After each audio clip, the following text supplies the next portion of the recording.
Hello, my name is Tim Vassios. I'm one of the instructors at Missouri Valley Line Apprenticeship.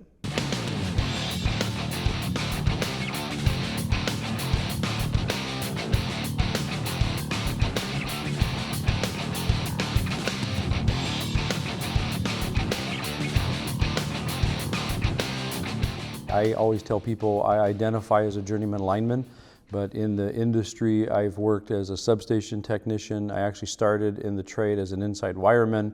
I've been trained as a network mechanic, underground transmission splicer, obviously overhead underground distribution, transmission, pretty much all points in between. So my specialty here is just to instruct really anything electric, so I try to help where I can. Our organization, Missouri Valley Line Constructors, is one of the area joint apprenticeship training committees. So in the United States, actually across North America, you've got the IBEW and you've got NECA, National Electrical Contractor Association. So between those two entities, the IBEW and NECA, they equal parts formed a third entity, which was formerly known as the National Joint Apprenticeship Training Committee, which has really now been rebranded as the Electrical Training Alliance. So from that national program that established really a curriculum for outside line as well as inside wiremen, the United States for outside line was divided up into various areas. So Missouri Valley JATC is one of those 9 areas. So the area we cover in the upper Midwest area is basically North Dakota, South Dakota, as well as Nebraska, Iowa, Minnesota, Wisconsin, and Missouri. So that's our 7-state region.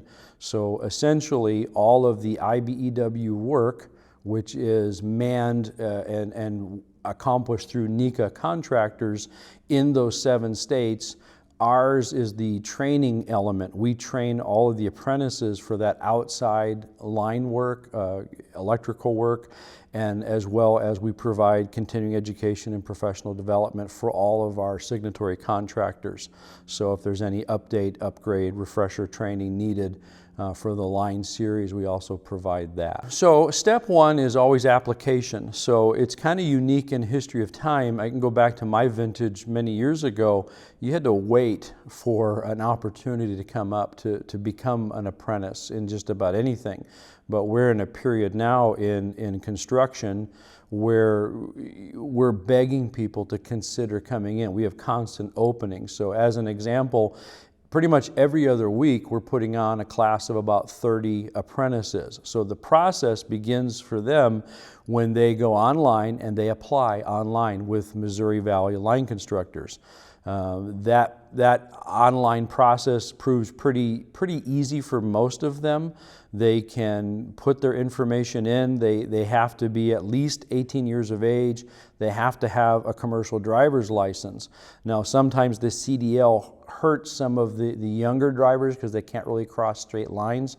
But if we have an arrangement with a contractor that's willing to keep them in a state until they're 21, that works pretty well. So once they apply online and they meet the minimum requirements that we have, we will look at all that and we will develop a list, and then we will invite people, applicants, to come down here to Missouri Valley, and they will basically work through a series of assessments. So there's a lot of academic assessments such as math, English, reading, comprehension, and that's all online, and that's a national-based program. It's proctored, so if you can imagine 30, 40, 50 people in a room, they have to go through this battery of tests, and if they pass all of those tests, then the next step in the process is actually to go for an oral interview. So we have our committee members of the IBEW and NECA for those 7 states will all converge. Several of them will come down for a day or two, several days, and they will meet with each applicant one-on-one and learn about them. Try to explain to them what's expected of them as an apprentice. Try to learn if they have any idea what they're getting into, where their personality is. So we've assessed their academics. We believe we have the aptitude to learn the things necessary really to learn the industry concepts. And then they're looking at personality, they're looking at background, they're saying, are you going to fit in? Do you have the right attitude? So we look at aptitude, we look at attitude. And if those things come together, we rate them on a scale, basically, and we actually give a certain amount of preference treatment for folks that maybe have accomplished pre-apprentice programs as well as military. We're actively involved with bringing military folks out of the military right into the field, so they get a placement right in as long as they meet all the criteria. And then once we have that list established, we rely on our contractors to call us and say, hey, we have more work in this area, that area, I need more apprentices. So we evaluate, look at the number of apprentices we have, we look at who's on the list, and we schedule an orientation class. So we do that 30 at a time. So we will go to that list of applicants that have completed the aptitude testing, and we say, hey, Monday morning, you're going to be in the next orientation class. So what we do is we provide them a hotel. They'll usually roll in Sunday night. They will come in Monday morning. First thing in the morning is basically what we call our boot camp. So they're indentured at this point, but the first task they have to do is to complete all these physical assessments. So it's a little bit taxing on them physically, especially if it's really hot or really cold out, but we put them through a series of tasks that simulate the type of manual labor that our contractors may expect of them on day one.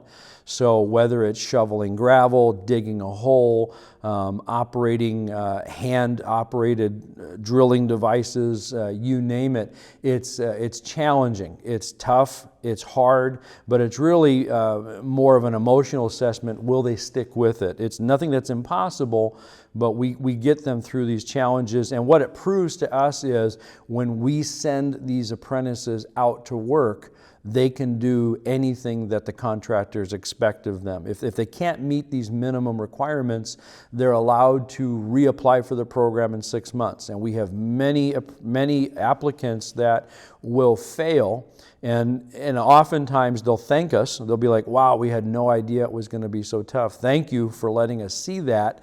And then they will go hit the gym, work on strength, work on whatever they need to, and then come back 6 months later, and they're the most motivated and determined, and they'll get through it. So once our applicants make it through that first we call it boot camp section. Obviously we have drug testing, we have random testing, so we test everybody right off the bat, and then immediately we start them in an ET&D OSHA 10 class, so it's all on safety. Once we get them in the door, we know they're going to stay. They've accomplished that first part. We put them in the 10-hour of construction safety training, and that's pretty much the afternoon of day one. They're pretty wore out and tired by then, so they don't mind being in the class.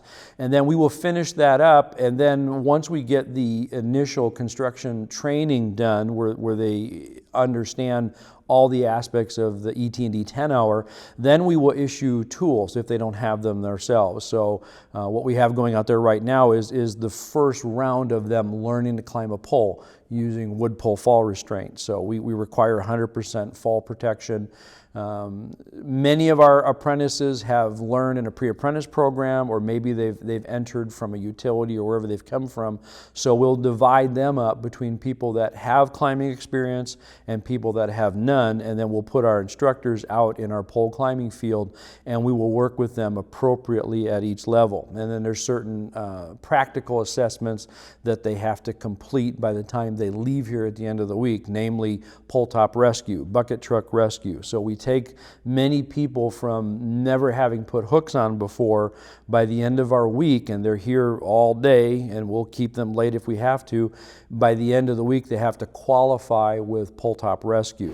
Well, you know what Jeff and I try to do is kind of lay a foundation about, simple things. They're going to learn a lot more about the theory behind it, about why you do certain things. But we're just trying to lay that out that, this line of work is not about taking chances. They don't pay you to get hurt. You should be able to retire in pretty much the same condition that you started with, maybe a little older, a little grayer, that happens, but it's not about taking chances. So the basic safety about climbing, to verify your connections, and it's not about speed. This is not about speed. We definitely don't promote that. It's about doing it efficient, because experience builds speed. When you start trying to rush, then you get ahead of your thinking capacity and you make mistakes. And the whole time they're doing all the learning to climb, we have classes in between. And then when they leave here after their first week of apprenticeship, we will assign them an LMS, which is a learning management system, online. We give them essentially a box of books that they get for their first year, and they have a plan for learning. They self-pace, they self-guide through the online learning through a combination of reading, studying, doing the work online, answering quizzes, and then they have access to their instructors at any time. They can call with questions that they have, but we've helped develop a lot of this curriculum where they can really guide themselves through it. And then 6 months later, they will come back to class for another week.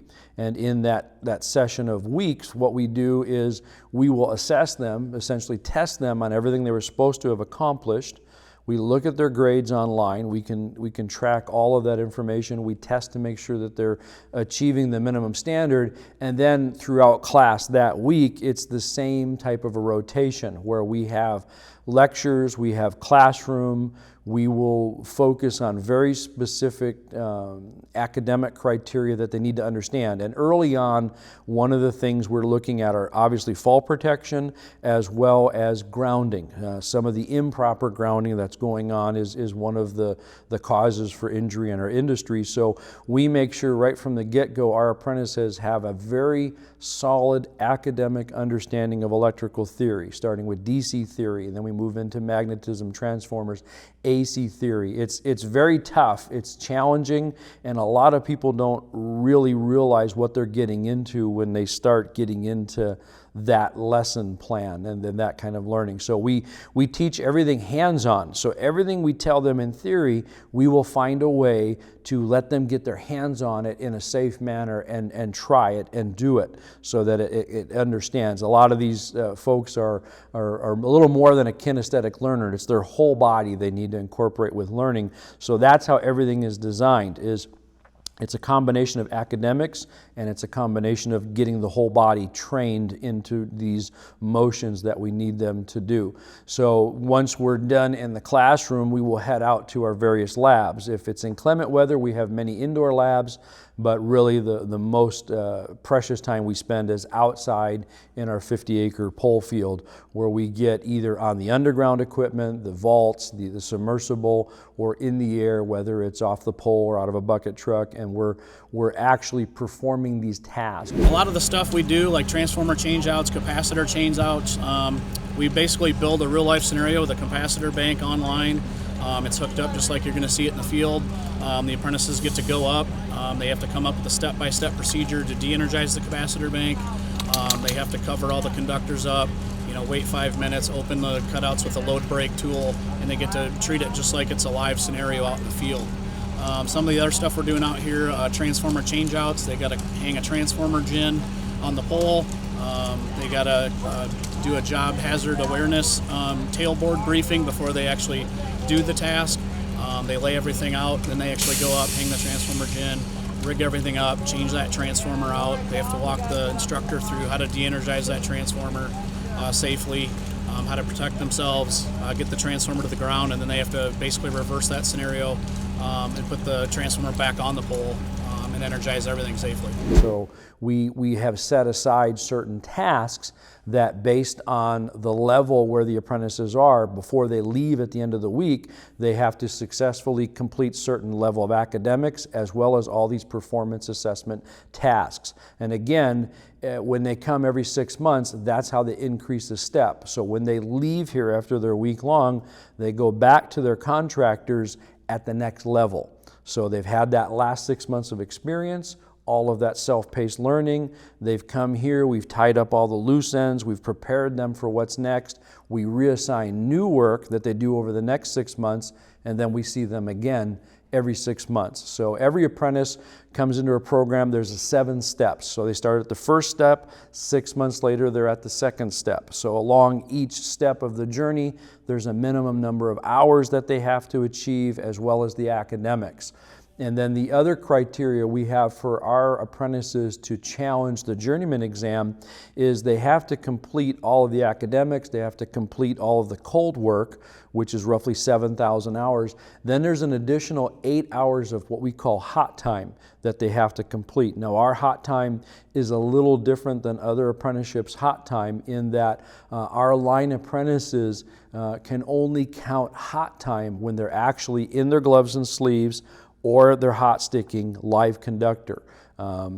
Grounding work, for an example, is energized work. We do it with live line tools. We teach and train that, but they don't count that time toward their hot time. It's really, for the best reference, is actual gloves on conductor moving phases around or hot sticking around. So it takes a long time to get 800 hours of hot time. So the idea is when they've achieved that, then they come back and they will challenge our final exam. We put them through some practical challenges, and then once that is all complete, satisfactory, they're now a journey level line worker, and then they go back to work with a totally different status, and now they begin the transition into a trainer. They turn around and start training the next generation. So our apprenticeship model is really focused on, as most of them are, it's training your own replacement. So it's more than just learning how to do the work, it's helping them learn how to be able to teach the work to the next generation. That's the legacy that we've been given, and that's what we continue on with. Safety is more than important to us. You know, there's people that have a value system, and what we teach and train in our apprentices, because it's the value that all of our staff has here, is quite honestly, it boils down to, we're tired of going to funerals. Nobody wants to go to a funeral, nobody wants to visit anybody in a burn unit. And the unfortunate reality is it still is happening in our industry, it's happening in our territory, and that becomes the central theme that we focus on and rally around. So everything we've built, from the moment an apprentice drives down the street and pulls up to our building, is meant to humble them a little bit from the size and the scope of the structure, what the material is made out of. It's designed to put them in that mindset that this is for real. And that's exactly how we teach and train. Even though we may be simulating something, we teach it as if it's the real deal. And every one of our apprentices fully understand that. And if they don't treat it that way, if they don't have the right attitude that way, we'll help correct that and adjust it quite quickly. But in the focus of our safety, talking about values, safety is our value. We don't have competing priorities over safety. Safety is the number, it's not even a number one, it's the number one on a list of one. It's safety. Everybody goes home. Everybody goes home intact, in the same or better shape than they came in, with a little more knowledge and experience. And then all of our competing priorities fall underneath that, whether it's meeting deadlines or quotas, you name it. But the safety focus is huge. We have certain rules, and many people say a lot of the rules for our work are written in blood, and there's literal truth to that. And one of the academic sessions that we teach continually is, what are our work rules? Why do we have these work rules? And when people understand the stories behind why we do something, it tends to help them agree with, okay, we'll do it this way. And again, our work rules may be different from other work rules. Some of the journeymen have looser rules than our apprentices do. So at Mo Valley, our goal is to protect apprentices. Our goal is to protect other workers from our apprentices. So all of our work rules are written in that perspective, in that we don't want to see our apprentices get hurt in a situation, something that's beyond their ability, and we don't want our apprentices to hurt somebody else as a result of a situation that's beyond their ability. They're just learning. So when we put them in the field, anytime they are at any voltage over 600 volts, they have to be at the same height with a journey level line worker, meaning they have to be eye level with them. They may not be in the same bucket, but one may be on a pole, one may be in the bucket. They have to be right next to each other to communicate and really observe what's happening. We've had many cases come up, unfortunately, where people will test that rule. We'll have apprentices or even journey level line workers or foremen on a crew that will think, well, maybe that rule doesn't apply to us. And they'll put apprentices in these situations where they will work by themselves in a primary zone. And the good thing is nothing bad happens, other than the bad thing is that was a cardinal rule that was broken. So when our committee, our board members, when the apprenticeship finds out about those things, if we find out about them, we investigate it fully. And again, our goal is to make sure people understand the rule, why the rule exists, and there's clarity in these are non-negotiable, and then we will go to these folks and find out, is this what happened? Why did it happen? And we will gather information and then take it back to our board, which ultimately will make a decision. And it has happened very recently. We've had apprentices that were very close to topping out that were excused from the program. Their indenture was canceled because, as an example, that was one of the cardinal rules they broke. They chose to go in the air by themselves, 2 apprentices, to work energized primary, and their foreman allowed it. So the 2 apprentices are no longer apprentices, and then the foreman, now we do not have authority over a foreman, a journey level line working in the field, but what we can do is revoke their training privileges. So we have those agreements where if we have a journey level line worker who willfully violates one of our safety rules and puts an apprentice in a hazardous situation or increases their risk willingly, knowingly, especially knowingly, we can come back and through our agreements with our contractors as well as the local unions, we will revoke that person's training privileges, which means basically you can't work with one of our apprentices until you complete this plan that's put in place for you by our board. And sometimes that plan may involve having some remedial training about theory, perhaps grounding, a rubber gloving class, an OSHA 10 class, OSHA 20 class, whatever may happen to be the decision of our board of directors.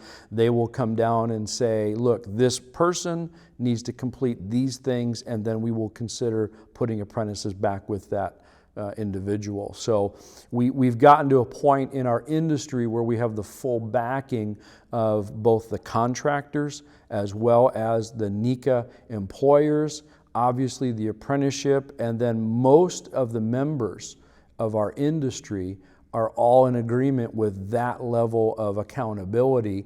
There's still a few folks that just don't think the rules apply to them, and as those issues come up, we deal with them. But our apprentices, again, we're teaching them to teach the next generation, so we are trying to teach them, in addition to the technical skill, we're giving them the soft skill opportunities to learn how to think through situations, control their emotions, understand what they're being asked to do, and then really have the courage when and where and how to say no. And that's not an easy task, especially when you're a learner for years, and then you get to a certain point where the end is getting closer to your training time, and you know better, and you look around and the folks around you seemingly don't know better or are asking you to violate it. That's when we're asking them to step up as a leader and say, no, I'm not doing that. I'm not letting you do that. I'm not going to let another apprentice, a younger apprentice, see me violate that rule, because we're just not going to let it happen. So that's really one of the ways that we focus on safety, again, with our work rules, and then how we teach and train. Everything is focused on ensuring people go home intact. Trying to tie together what's led us up to this point, really it goes back to our committee, our board of directors, if you will. So our committee, which is made up of equal parts of our IBEW union leadership, as well as our NECA, the contractor leadership, they combine forces, and then through the third entity, our training arm as we are, these folks who have all come up in the trade, all come up in their tools, sit down and they look at the industry as a whole. And they say, look, I want to leave this industry better than I found it. So I'm in a position now where I have some authority, I have some ability. What can we do? Where have we been? Where are we now? And where is our industry going? And how do we leave that legacy? How do we pass down what's been given to us? And then how do we leave something for the next generation? So the groups of people on all aspects of this whole organization that are directly or indirectly involved for years, I would say 5, 6, 7 years, have had this dream, this idea of conversations where we need to do something different. So we've recently just transitioned out of the old way of doing things, which was nothing wrong with it, nothing bad about it, to our new manner of training and teaching apprentices. And the environment is critical for that. So in order to transition from what we used to do, where apprentices would go to a satellite remote training facility once every 5, 6 weeks or so, meet with their instructor loosely in a very it's a good, safe environment, but basically when you're trying to run 5 satellite locations, funding is a problem. You can't set up the same 5 things, 5 different places. It's just too expensive, and it's hard to keep things consistent. And then the other problem we have in that type of a format is our apprentices, whether they have storm leave or military duty, they are excused from class. So with the amount of storms that go through our territory, it's not uncommon for apprentices to get off track. When they're supposed to be in class, but they're on a storm, so they don't go to class maybe for 12 weeks or perhaps 18 weeks. And that's a long time to go between classes. So we were losing some of the academic structure as well as some of the alignment of keeping everybody on the same page. So looking ahead many years ago, our leadership basically said, how can we improve that? How can we make that better? So we've transitioned from a monthly program to a week-long program where our apprentices come for a week at a time, and it's scheduled 6 months in advance. And again, other than military duty, which we can schedule in advance, most of the time they know, or a storm, you're going to be in class. There's no question. You're going to be there for the week. The contractors know it. They want it this way. And with that transition, we still had students on monthly program. We had already started our week-long program, and we were starting to build this facility. So our old facility was about maybe 5 minutes away. It was very challenging to plan, build this training center, start decommissioning the 5 other training centers, continuing to teach all of those apprentices out of those training centers, and then start up the month-long program here. And we've just about finished the transition of the line series apprenticeship. We've just started the substation apprenticeship, traffic control, street light, and then the underground apprenticeship as well. So we're kind of bringing everything together to a centralized facility, and really the only way any of that works is how it starts, is having the right people. So with this facility, as awesome and great as it is, it's a result of the combined effort of all the people that put the input into it. So our board of directors, who basically financed everything, they will be the first ones to tell you that they had the dream, they had the idea, and they said, who are our subject matter experts? So they looked at the staff at Missouri Valley and they said, okay, what do you need to make this better than we found it? And they just got out of the way. They just said, tell us what you need. And we all collectively put it together, and just great ideas of great people working together and seeing what other people are doing and saying, what are our needs? This is what we need to build. Not for just now, but we need to build for in the future. And one of the awesome things about our board is every time we go to them with a solution, they come back to us and say, not enough. Think bigger. Think long term. You want this, that works today, but what about 6 months, 6 years, 16 years from now? What do we need to do to plan ahead that far? And it's breathtaking to have people that are writing the checks that have that sense of leadership to say, let's do it for the long term. Let's all leave something behind that's going to outlive each one of us. So that really only comes from the people. So we have the right people in the right place at the right time. So what we're building is more than just the building, but it's really the culture, it's the atmosphere of everything, the legacy that we're leaving.